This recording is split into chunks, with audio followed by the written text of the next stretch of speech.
뉴스 시작합니다. 저는 동정민입니다. 윤석열 대통령 국민 관점에서 하나하나 따져보겠다고 어제 회견장에서 말했었죠. 곧바로 대통령실 조직 개편과 인적 쇄신을 단행합니다.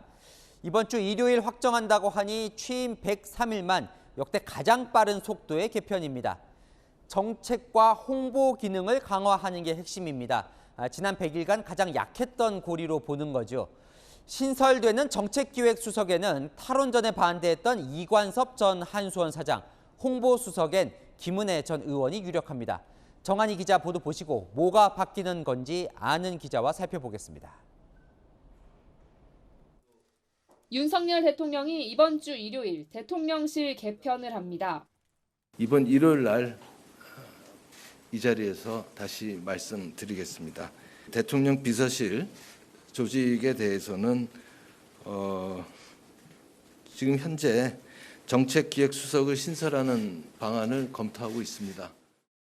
개편안에 따르면 현재 2실장 5수석 체제에서 정책기획수석을 한 명 더 늘려 2실장 6수석 체제로 확대됩니다. 정책기획수석은 정책 홍보와 여권 내 정책 조정 역할을 하는데 최근 만 5세 입학 논란 등이 수석 자리 신설에 영향을 미친 것으로 보입니다. 정책기획수석에는 산업부 1차관과 한국수력원자력 사장을 지낸 이관섭 한국무역협회 상근 부회장이 유력합니다. 대통령실 살림을 맡고 있는 총무비서관실과 관리비서관실을 총괄할 가칭 기획관리실장을 새로 두는 방안도 검토 중입니다. 지적을 받았던 홍보라인은 당선인 대변인을 지낸 김은혜 전 의원 중심으로 재편됩니다. 김 전 의원이 홍보수석을 맡는데 대변인 주요 업무도 함께 수행할 것으로 알려졌습니다. 강인선 대변인은 외신 대변인 업무에 집중하고 최영범 홍보수석은 홍보특보 기용 가능성이 제기됩니다. 수석비서관 인사가 단행된 뒤에는 비서관과 행정관에 대한 후속 교체의 인사가 있을 것으로 예상됩니다. 채널A 뉴스 정한입니다.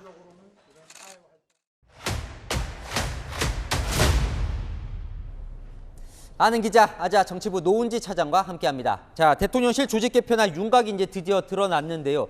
일단 속도부터 보면 상당히 빠른 거예요. 네, 그렇습니다. 인사 발표가 예정된 일요일을 기준으로 보면 취임 103일 만인데요. 역대 가장 빠른 개편입니다. 문재인 전 대통령은 608일 만에 비서실장과 정무수석, 그리고 지금의 홍보수석인 국민소통수석을 교체했고요. 박근혜 전 대통령은 161일 만에 비서실장과 수석비서관 4명을, 또 이명박 전 대통령은 116일 만에 비서실장과 수석을 모두 바꿨습니다. 역시나 시청자분께서 가장 궁금해하신 건 이겁니다. 이번 개편으로 그래서 뭐가 어떻게 달라지는 겁니까?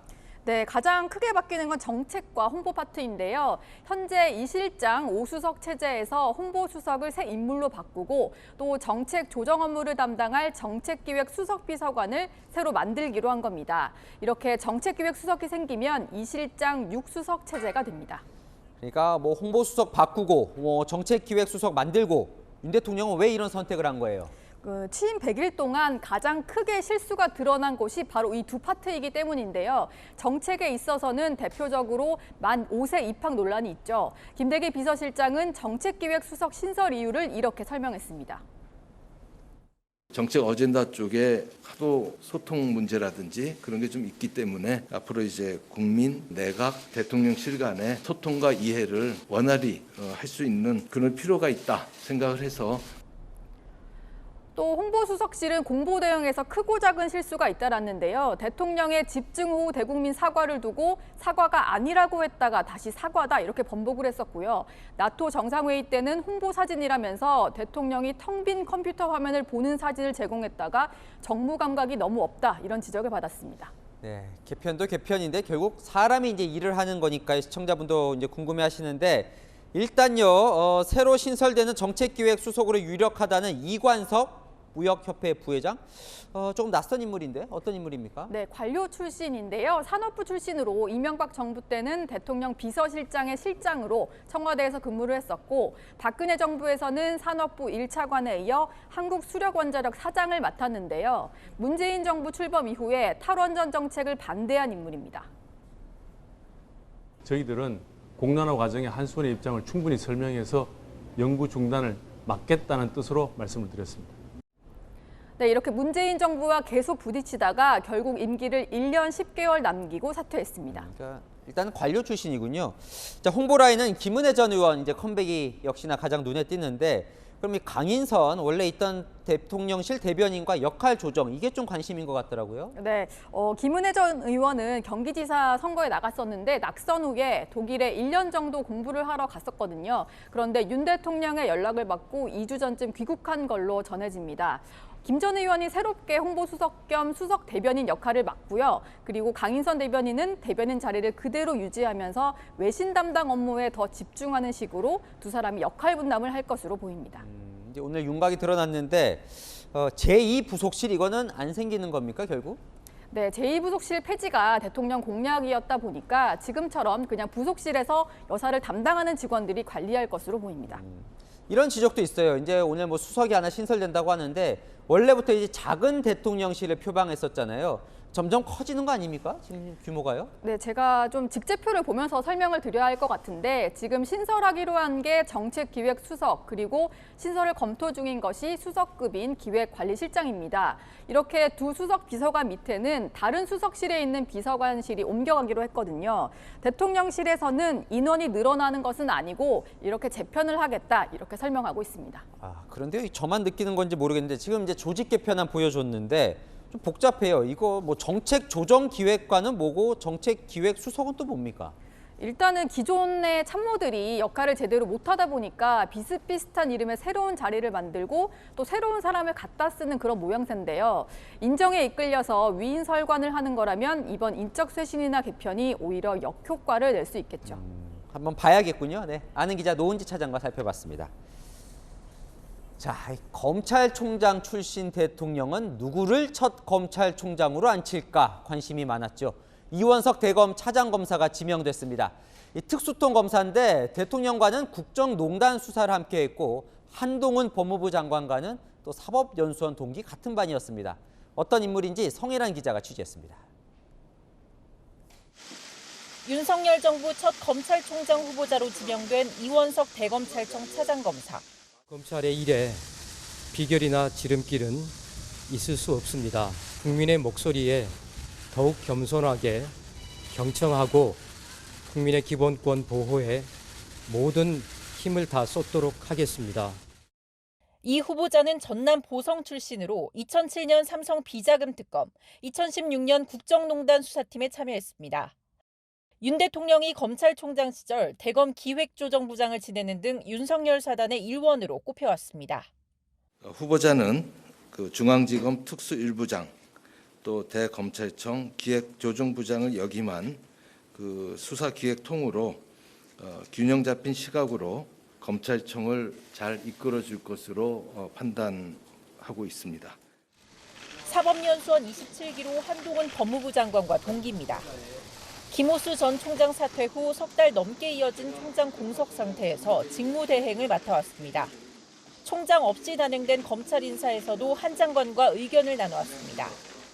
충실하게 인사협의를 했다는 말씀입니다. 누구랑 했어요? 지금 현재 대검찰총장의 직무대리와 10여 차례 이상 협의했습니다. 총장이 임명되면 서해 공무원 비격, 귀순어민 북송 사건 등 전 정권 관련 수사도 속도감 있게 진행될 걸로 보입니다. 하지만 총장 추천위가 올린 4인의 후보 중 연수원 기수가 가장 낮은 이 후보자가 지명되면서 검사장급 이상 선배 검사들의 줄사퇴가 이어질 수 있다는 전망도 나옵니다. 한편 윤 대통령은 송홍열 후보자의 사퇴로 비계된 공정거래위원장 후보에 한기정 서울대 법학전문대학원 교수를 지명했습니다. 채널A 뉴스 성혜란입니다. 대통령실뿐 아니라 국민의힘도 새 출발을 위해 안간힘을 쓰고 있죠. 오늘 비대위 첫 회의가 열렸는데 갈등과 분열로 국민 눈살을 찌푸리게 했다며 사과로 시작했습니다. 하지만 이준석 전 대표는 나도 속고 국민도 속았다며 대통령 공격을 이어갔습니다. 최수연 기자입니다. 국민의힘 비대위원회 첫 회의는 반성과 사과로 시작됐습니다.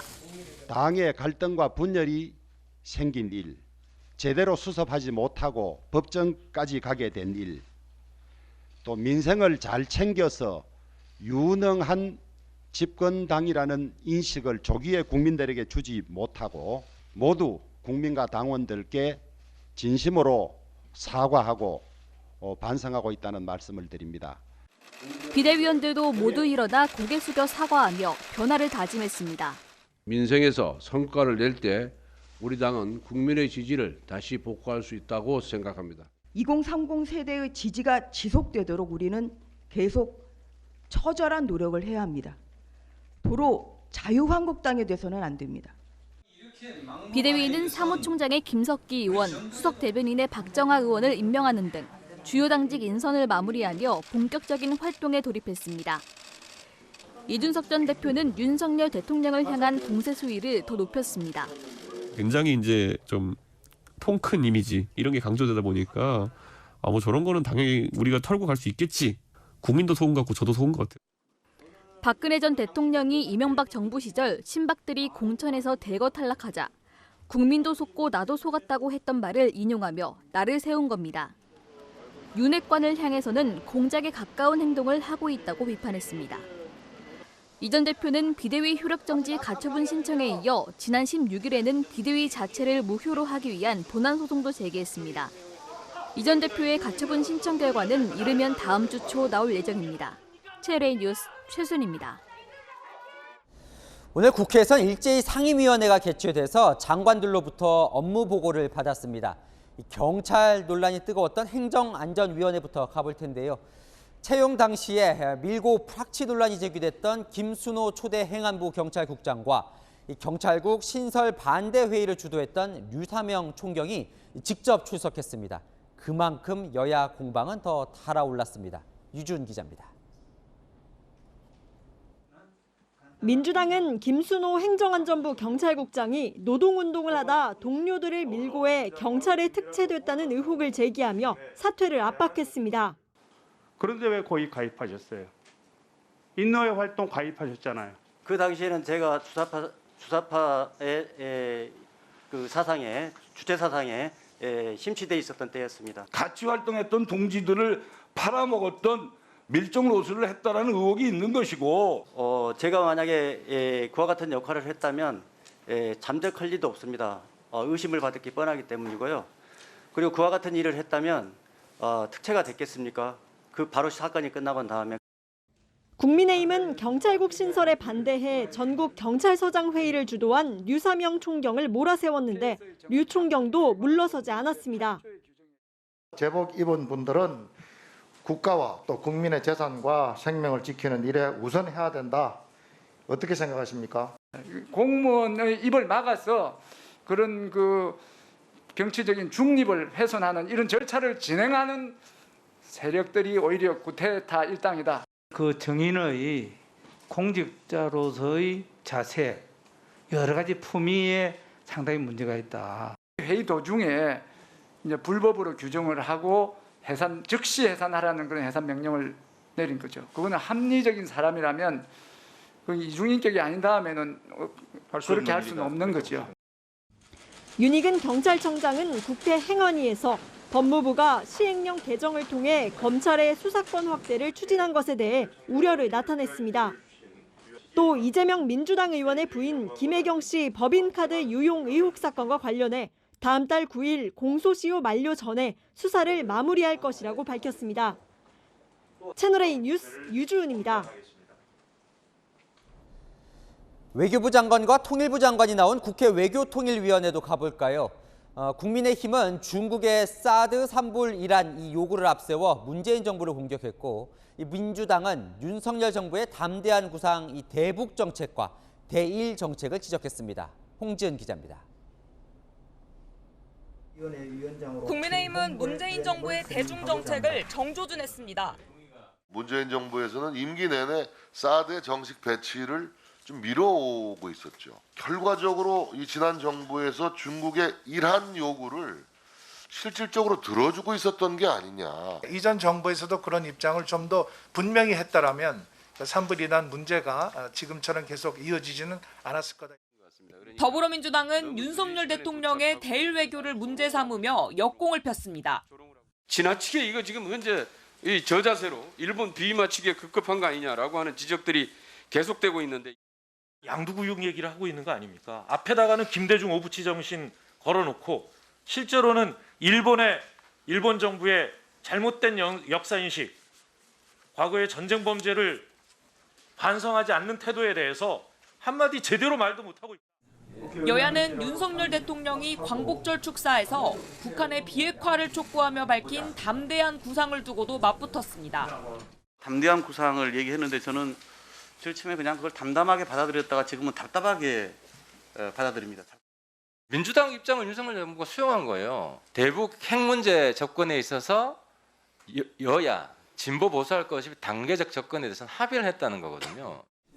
권영세 통일부 장관은 어제 북한이 발사한 순항미사일 2발에 대해 새 대북 정책에 대한 거부로 보기에는 이르다고 밝혔습니다. 채널A 뉴스 홍지은입니다.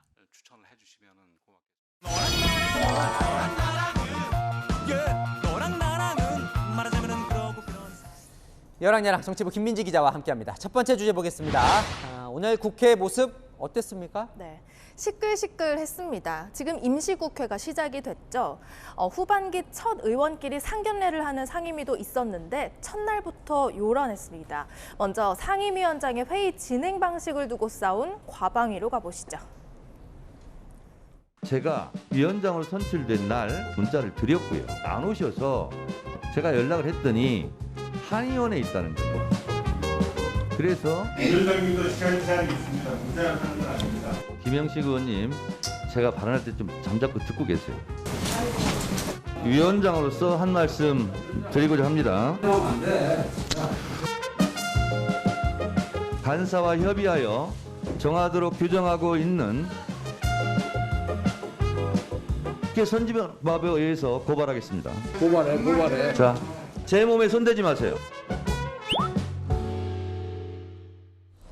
참 저게 싸울 일인지 좀 유치하다 이런 생각이 드네요. 네, 시끌시끌했던 모습 하나 더 볼 텐데요. 이번에는 윤석열 대통령이 소환됩니다.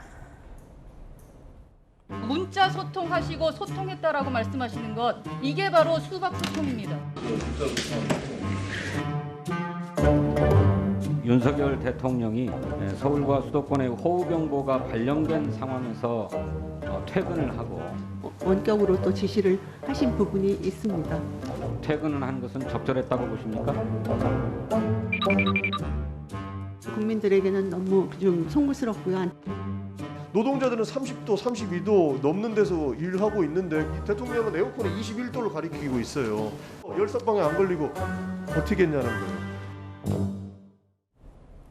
국민들에게는 시끄럽게 목소리만 높이는 의원들보다 조목조목 따지고 대안을 내는 의원들이 더 필요하겠죠. 다음 주제 보겠습니다. 자, 이준석 전 국민의힘 대표 점점 뒤에 점 3개도 붙었네요. 네, 공격할 때 동원하는 이 비유의 수위도 점점 높아지고 있습니다. 대통령 취임 100일을 평가해달라는 질문에요. 녹슨 수도꼭지라는 표현을 썼습니다. 집을 분양했으면은 모델하우스랑 얼마나 닮았는지가 중요한 거다.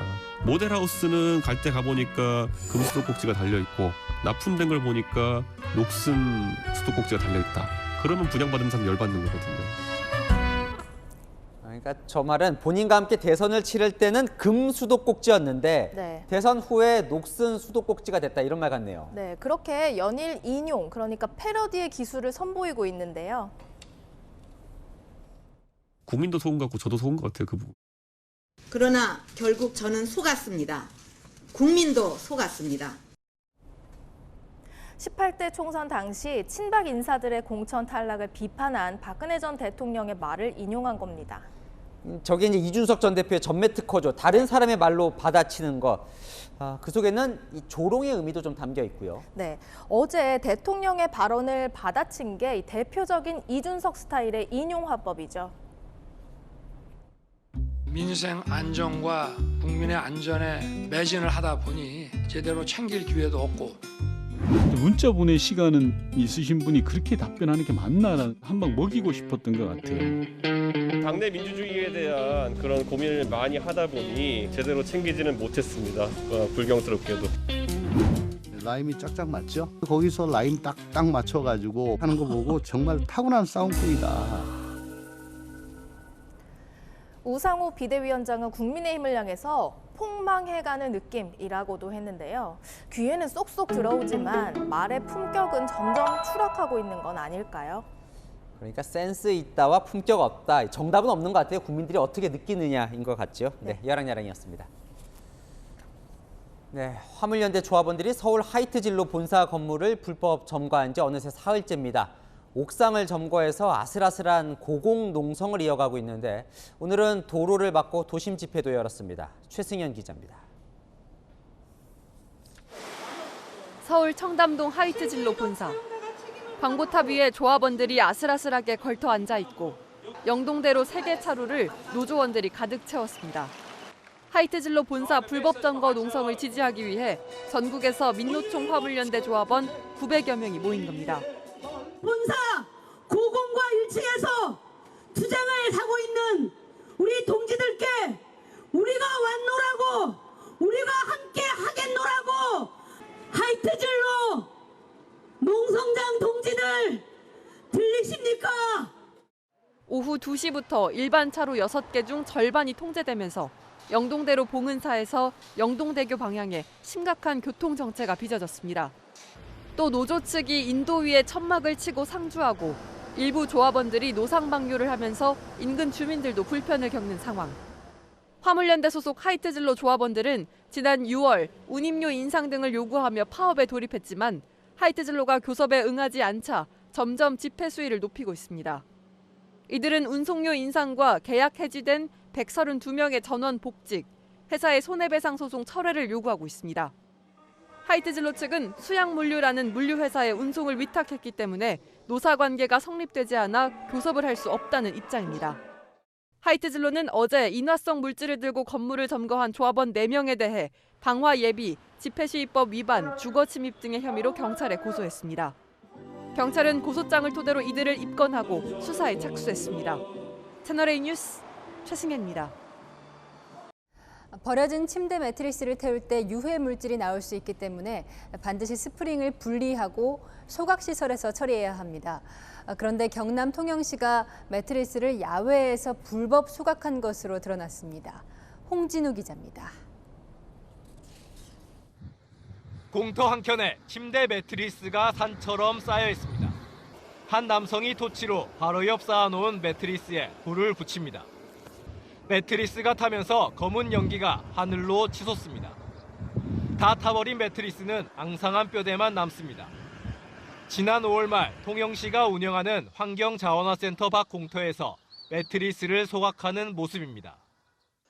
작업자들은 이곳에서 매트리스 해체 작업을 하지 않고 통째로 불태웠습니다. 폐기물로 들어온 매트리스는 금속 스프링과 천을 분리해 스프링은 고철로, 나머지는 소각시설에서 처리하도록 돼 있습니다. 야외 소각은 바람, 유해물질이 배출되는 만큼 엄격히 금지됐습니다. 다이옥신을 포함한 여러 발암물질들이 있을 수 있고요. 그런 것들이 주변에 노출되는 시민들에게 건강 위협을 일으킬 수 있기 때문에 영상이 공개될 때까지 이런 사실을 몰랐던 통영시는 뒤늦게 조사에 나섰습니다. 지난 3월부터 석 달간 센터에 투입된 공공 근로자가 버린 일로 파악했지만 불법 소각된 매트리스가 얼마나 되는지 이전에도 이런 일이 있었는지는 파악하지 못하고 있습니다. 소각장 내에서 소각해야 되는데 이 소각이 좀 힘들다 보니까 이 매트리스를 노지에서 아마 태운 것 같은데 그 부분에 대해서 시민 여러분께 정말 죄송하다고 생각합니다. 시민단체들은 불법 소각이 수년 넘게 계속된 정황도 있다며 비판하고 있습니다. 2016년도에 퇴직한 근로자가 있었어요.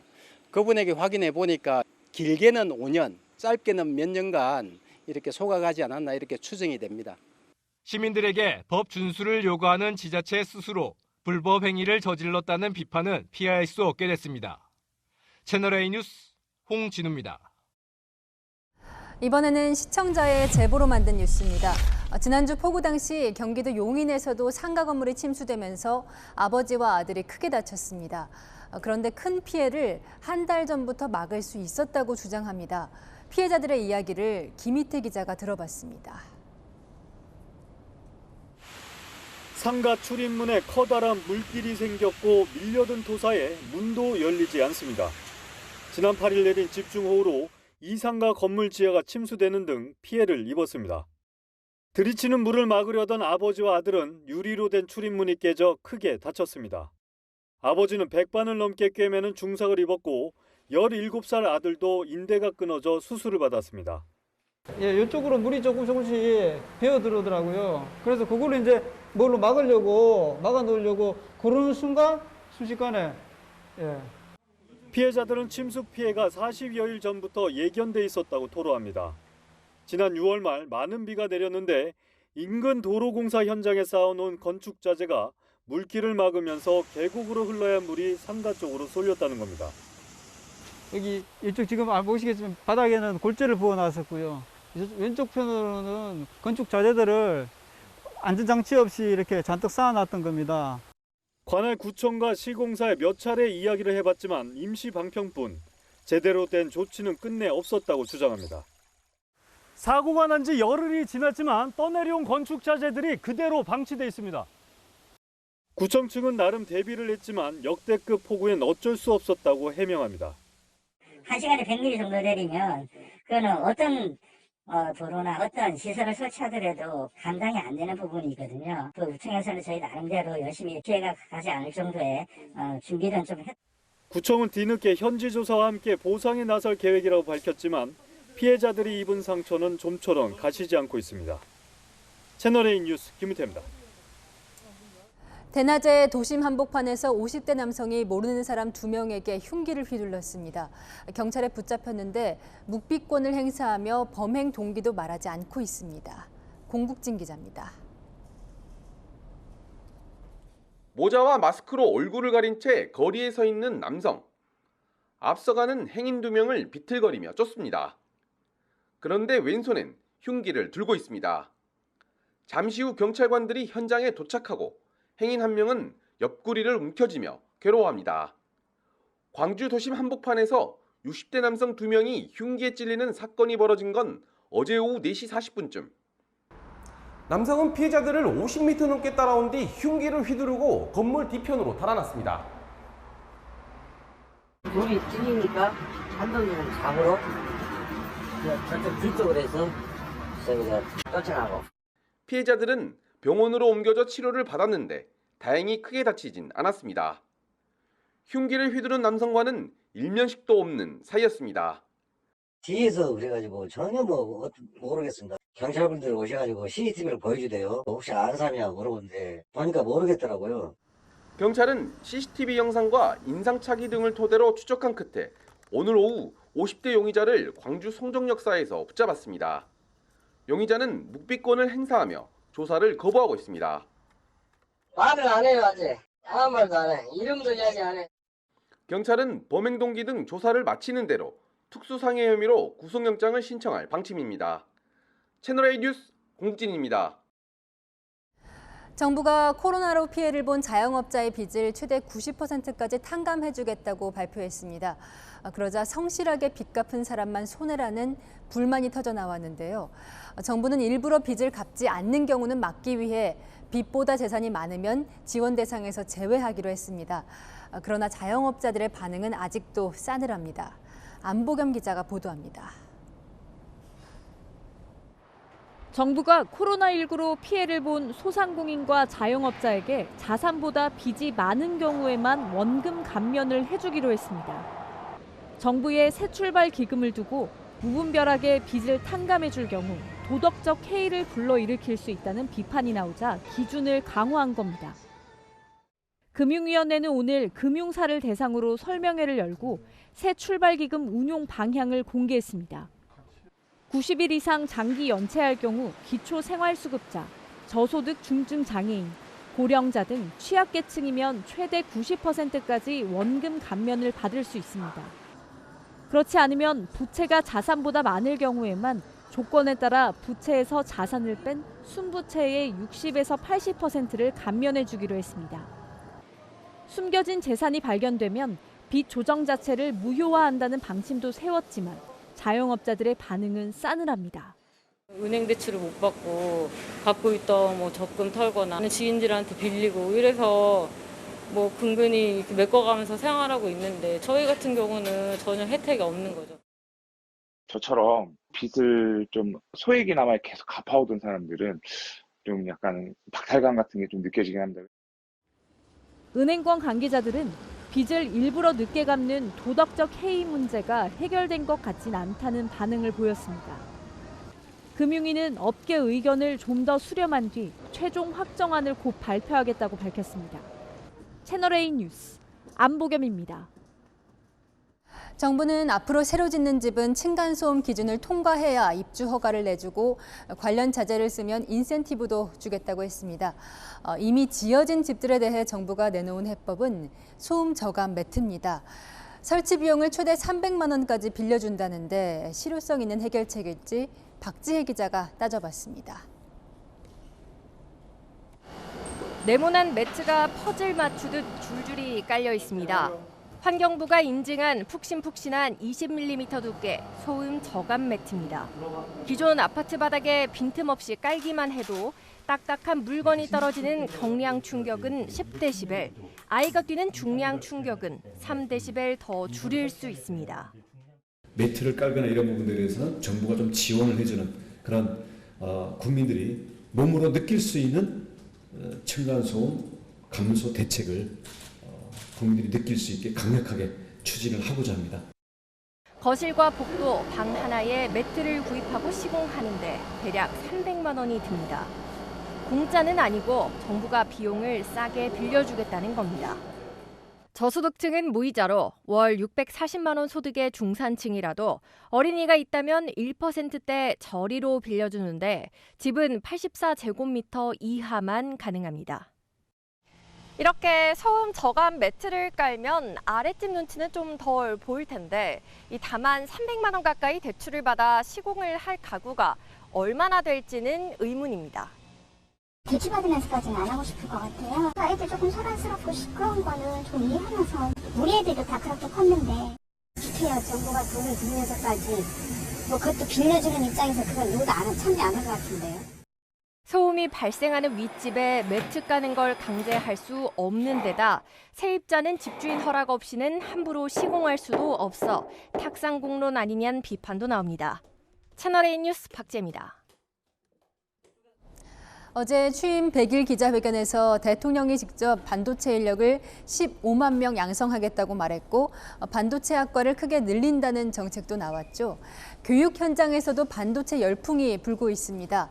대학이 개설한 반도체 실습 강좌에 엄마 손을 잡고 온 초등학생들이 북적이고 있습니다. 어린이들은 어떤 질문을 하는지 제가 취재했습니다.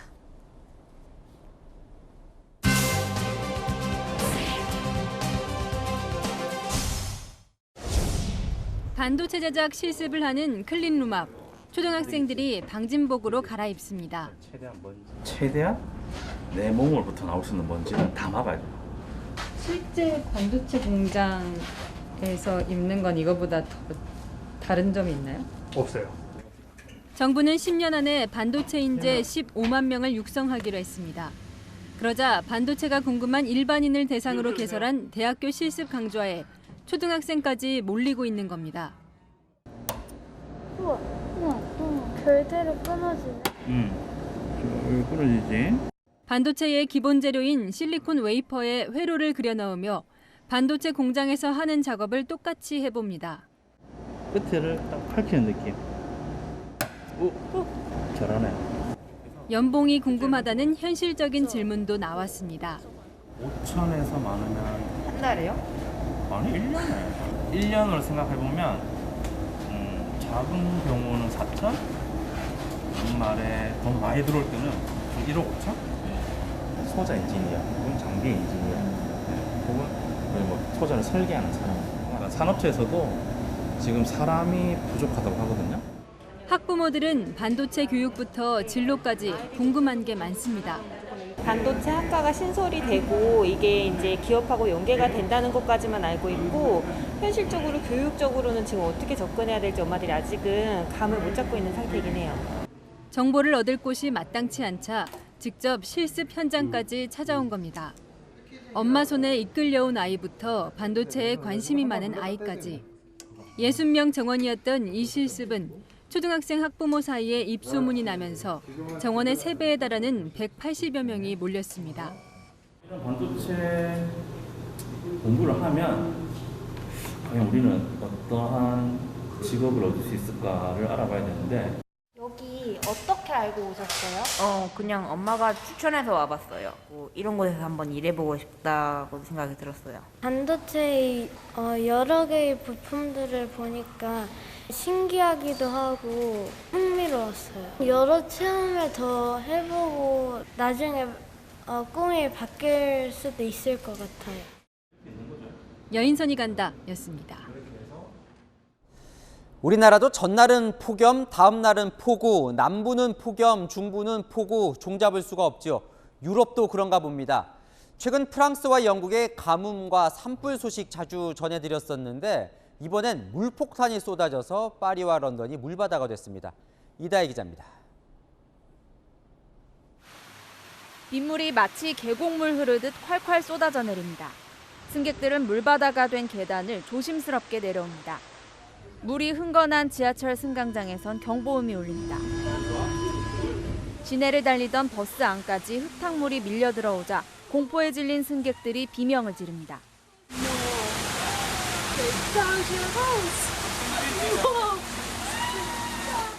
현지 시각 16일 프랑스 파리에 시간당 47mm의 폭우가 쏟아졌습니다.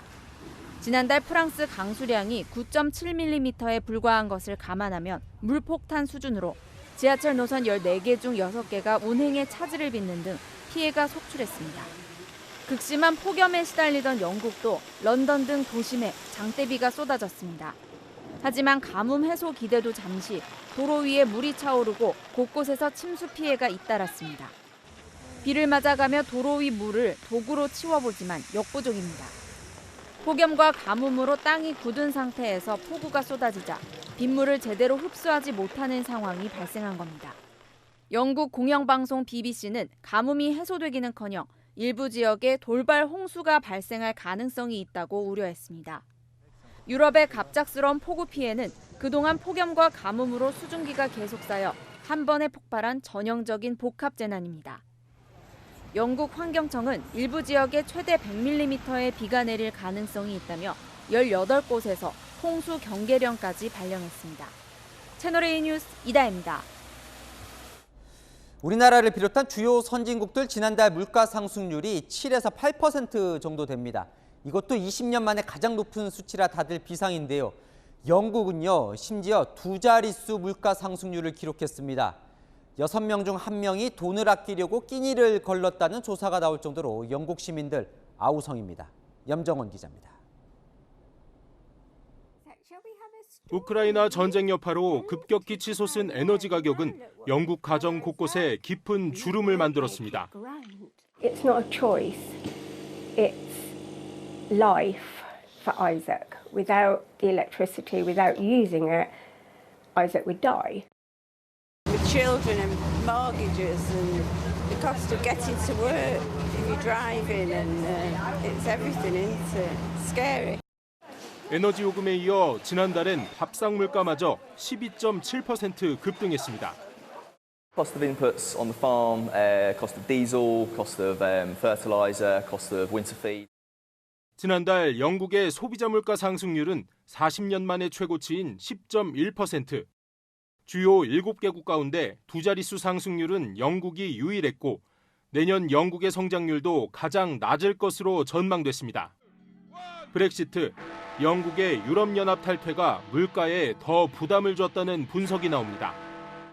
해외 인력이 빠져나가자 일손 부족으로 공급 대란을 겪었고 제품 수입 절차 역시 복잡해지고 관세도 붙어 수입 물가가 상승한 겁니다.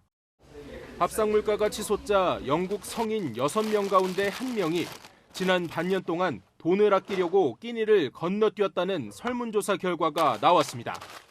청년층에선 이 비율이 28%로 더 높았습니다.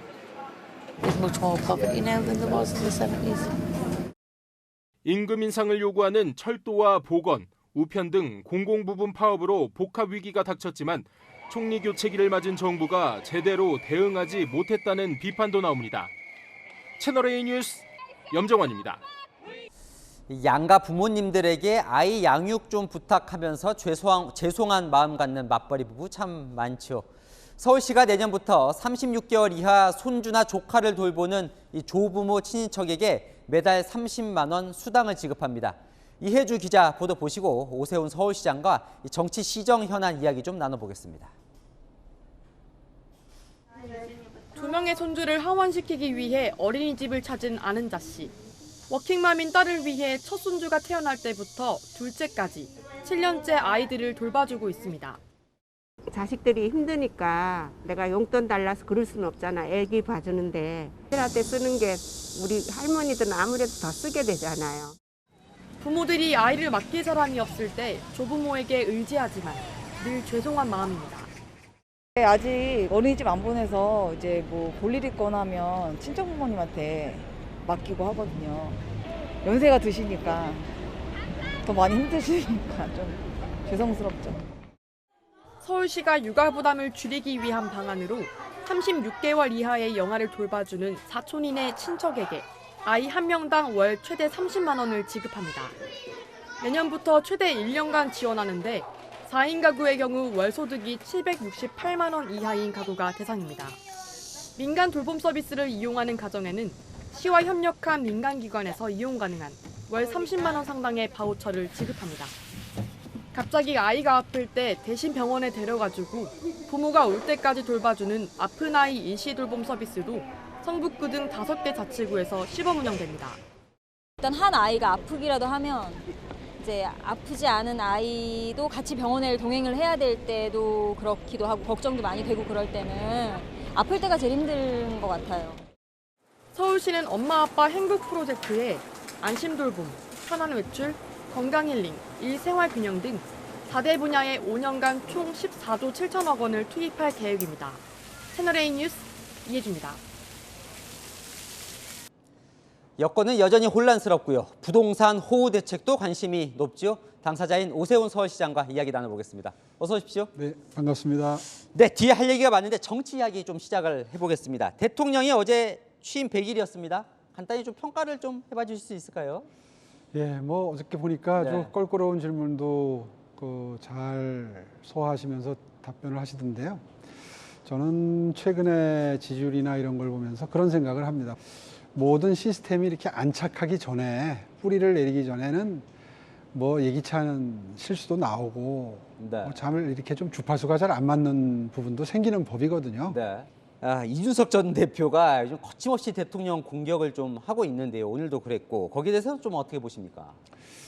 얼마 전에 제가 공개적으로도 그렇고 개인적으로도 그렇고 조금 좀 참아야 된다 이런 얘기를 했는데요. 원래 이 공인이 된다는 게 의미가 네.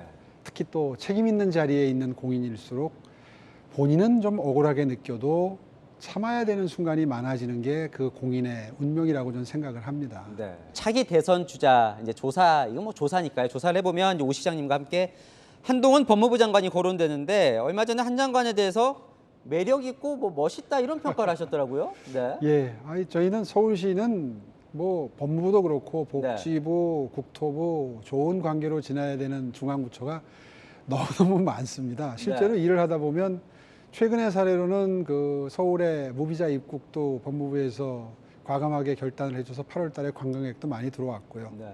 뭐 그런 의미에서 그분 일하는 게 시원시원하고 저희 서울시로서도 호흡 맞춰야 될 부분이 앞으로도 많습니다. 정책 얘기를 좀 해볼게요. 정부가 5년간 이제 부동산 공급 대책 발표하면서 270만 가구를 공급하는데 그중에 158만을 이제 서울과 수도권에 공급을 하겠다고 하는데요. 이 158만 이게 가능하다고 보세요? 서울은 한 50에서 55만 가구거든요. 네. 충분히 가능합니다. 아, 그래요? 그러니까 서울에서는 이제 이번 발표의 핵심이 재건축, 재개발의 장애 사유가 되어 왔던 재건축 초과이익 환수나 네. 또 안전 진단 이런 것들을 전부 쉽게 접근할 수 있도록 풀겠다는 거 아니겠습니까? 네. 뭐 그렇게만 된다면 서울시는 물량 확보하는 데는 문제가 없습니다. 지금 이제 재건축했을 때 이제 흔히 생각하는 게 뭐 서울에 뭐 목동이나 여의도나 뭐 상계동, 뭐 강남 이쪽 지금 이제 많잖아요. 꽤 30년 넘는 아파트들. 그러면 조금 이제 속도를 낼 거라고 보세요, 이제? 지난 1년 동안 속도가 많이 났었죠. 네. 또 그런 것이 반영이 돼서 지금 부동산 시장이 많이 하향 안정화된 것도 사실이고요. 네. 예, 그 기조에는 변함이 없을 겁니다. 자, 안타깝게도 이제 집중호우로 서울 곳곳이 피해를 입었는데 관악구 이제 반지하방 일가족 3명이 안타깝게 숨지는 일이 있었습니다. 그래서 대책으로 20년 내에 이제 반지하를 없애겠다고 하신 거에 대해서 좀 현실적으로 좀 어렵지 않느냐, 희망 고문 아니냐 이런 이제 지적들도 있던데 자신 있으십니까? 어떻습니까? 반지하 지하, 그다음에 옥탑방, 그다음에 고시원, 이 지옥고 같은 주거 형태는 사실은 줄여나가는 게 바람직하지요. 그건 뭐 누구라도 동의할 거고요.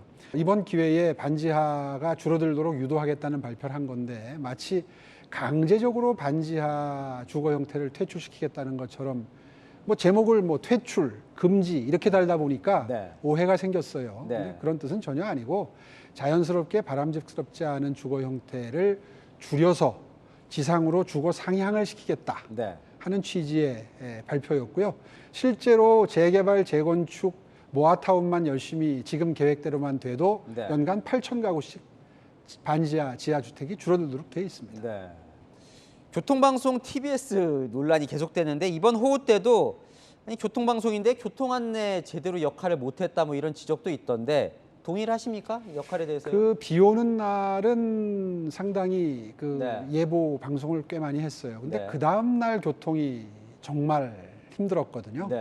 그 다음 날 아침에 출근한 서울 시민들이 굉장히 고통스러워하는 출근 시간대에 그 차 막힘 현상이 있었습니다. 근데 그때는 별로 보도를 열심히 안 했어요. 그래서 시의회에서 감사 청구도 들어오고 해서 일단 그런 그 교통방송으로서의 본연의 업무에 충실했는지를 일단 좀 점검하는 기회를 가지겠습니다. 서울시의회도 이제 국민의힘이 다수당이 됐고 일할 수 있는 여건은 전보다 좋아진 것 같은데 그만큼 또 책임은 더 커지신 것 같고요. 시청자분께 마지막으로 좀 구상을 한번 밝혀주시면 좋을 것 같습니다. 서울시는 그 사회적 약자와 동행하는 그런 그 정책들을 정말 많이 발굴하려고 노력하고 있습니다. 그와 더불어서 서울로 일하러 오고 싶고 또 즐기고 놀러 오고 싶고 그리고 투자하러 오고 싶은 그걸 한마디로 말해서 매력적인 도시다 이렇게 표현하는데요. 그래서 민선 8기의 슬로건을 동행 매력 특별시로 정했습니다. 아마 이런 두 가지 큰 목표를 향해서 달려가는 서울시를 앞으로 자주 보실 수 있게 될 겁니다. 지금 하신 약속들 꼭 지켜주시길 바라겠습니다. 오세훈 서울시장과 이야기 나눠봤습니다. 오늘 걸음해 주셔서 감사합니다. 고맙습니다. 네. 조선 후기 때 휴대용 해시계가 해외 경매로 국내에 돌아왔는데요. 고종의 왕실 경호원이 제작한 것으로 확인됐습니다. 권솔 기자입니다. 지구본을 빼닮은 모양의 휴대용 해시계. 문화재청과 국외소재문화재재단이 미국 경매시장에서 낙찰받아온 일형 원구입니다.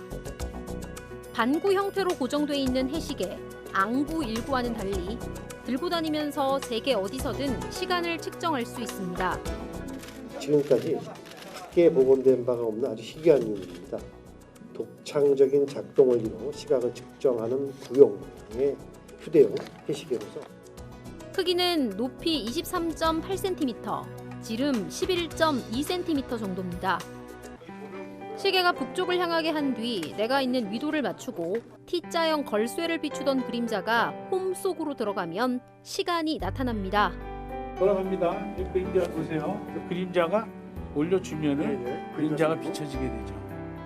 동시에 반구를 움직이면 15창이란 구멍을 통해서도 시간을 확인할 수 있습니다. 여기 보면 5라고 써 있죠. 글씨가 아래 것만 돌아가기 때문에 이만 맞으면 여기 자동적으로 시계가 나오죠. 시계에 새겨진 대조선 개국 499년과 상직현이란 이름의 도장도 눈에 띕니다. 바로 이 시계를 만든 주인공입니다. 고종실록 등에 따르면 고종을 밀착 경호한 호위 군관으로 확인됐습니다.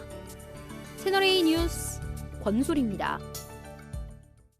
핵주먹 타이슨이 휠체어와 지팡이에 의지한 모습이 공개돼 세월의 쓸쓸함을 느끼게 하고 있습니다. 나라박 소식 권갑구 기자입니다. 흰 수염이 덥수룩한 남성이 휠체어에 앉아 있습니다. 자세히 보니 1980에서 90년대 링을 주름 잡았던 복싱 챔피언 마이크 타이슨입니다.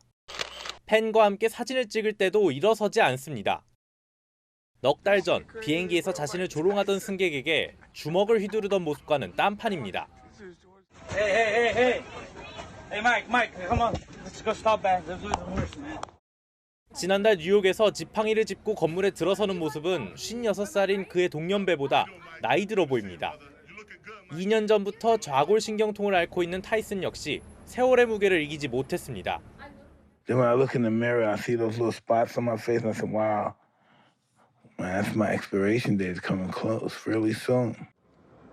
러시아산 대전차포 RPG-26을 등에 단 채 바닥에 엎드린 로봇. 앞뒤로, 옆으로, 자유자재로 움직입니다. 러시아가 방위산업박람회에서 공개한 군용 로봇개 M81입니다. 하지만 인터넷에선 중국산 로봇개인 고우원을 개조한 것이라는 주장이 나왔습니다. 검은색 천사위로 보이는 센서 부분이 중국 유니트리 로보틱스사가 만든 제품과 유사하다는 점 등이 근거로 제시됐습니다. 유니트리 공동 설립자도 홍콩 언론을 통해 자사 제품으로 보인다며 누군가 재판매한 것이 틀림없다고 주장했습니다. 채널A 뉴스 권갑구입니다. 사우디의 오일머니로 화제를 모으는 리브 골프 대회가 우리나라에도 상륙했습니다. 리브 골프의 확대 정책에 아시아 무대도 판이 커지고 있습니다. 김태욱 기자입니다. 사우디아라비아의 막대한 자금력을 앞세운 리브 골프 대회가 제주도에서 막을 올렸습니다. 인터내셔널 시리즈 코리아란 이름으로 오늘부터 나흘간 열전을 펼칩니다. 인터내셔널 시리즈는 아시안 투어와 손잡고 새로 만든 대회입니다. 리브 골프는 10년간 약 4천억 원을 투자합니다. 이번 제주가 4차 대회로 총 상금이 약 20억 원입니다. 많은 대회는 26억 원까지 올라갑니다. 기존의 아시안 투어나 한국 대회보다 훨씬 많습니다. 기록이 좋은 선수들에겐 올해 리브 대회 출전 자격도 주어집니다. 해외 진출을 꿈꾸는 선수들에겐 최고의 기회 인생입니다. Better players, better purses, and also better courses. So, looking forward to every international series event. 리브 골프도 아시안 투어가 꼭 필요합니다. PGA의 출전 정지 징계에 막혀 미국 유럽 대회를 뛸 수 없는 소속 선수들이 세계 랭킹 포인트를 획득할 수 있는 무대가 될 수 있기 때문입니다. 오늘 1라운드에선 우리나라의 전재한이 깜짝 2위에 오른 가운데 왕정훈과 김비호는 중위권으로 무난하게 출발했습니다. 채널A 뉴스 김태욱입니다. 내일 오후부터 중부를 시작으로 전국에 비 소식이 있습니다. 저녁까지 중부와 경북에 비구름이 머물다가 점차 남쪽으로 이동할 텐데요. 토요일 오전에는 남부부터 비구름이 빠져나가겠습니다. 모레까지 경기 동부와 영서, 충청과 전북에는 20에서 70mm가 예상되고요. 서울을 비롯한 그 밖의 중부와 남부에는 5에서 50mm가 예상됩니다. 또 강원 산지에는 바람이 강하게 불어 시설물 안전사고에 유의하셔야겠습니다. 내일 아침까지 내륙을 중심으로 짙은 안개가 낄 텐데요. 출근길 교통안전에 주의하셔야겠고요. 한낮에는 습도가 높아 무덥겠습니다. 구름 사이로 볕도 강한 만큼 자외선에 주의하셔야겠습니다. 내일 아침 서울은 23도, 대전은 22도로 출발하겠고요. 한낮에는 서울 28도, 대전은 30도, 제주는 34도까지 올라 무덥겠습니다. 다음 주 화요일에 전국에 비 소식이 있습니다. 날씨였습니다. 당선이 되면 나 같은 검찰총장을 임명하겠다. 윤석열 대통령이 대선 후보 때 했던 말입니다. 그러면서 이렇게 말을 했죠. 그래야 나도 산다고요. 권력 주변 문제들을 검찰이 쳐줘야 대통령이 성공할 수 있다는 말이었습니다. 윤 대통령이 오늘 검찰총장 후보자를 지명했는데요. 본인이 검찰총장 임명장을 받을 때 대통령으로부터 들었던 말 고스란히 들려줘도 괜찮을 것 같네요. 마침표 찍겠습니다. 살아있는 권력도 수사하라.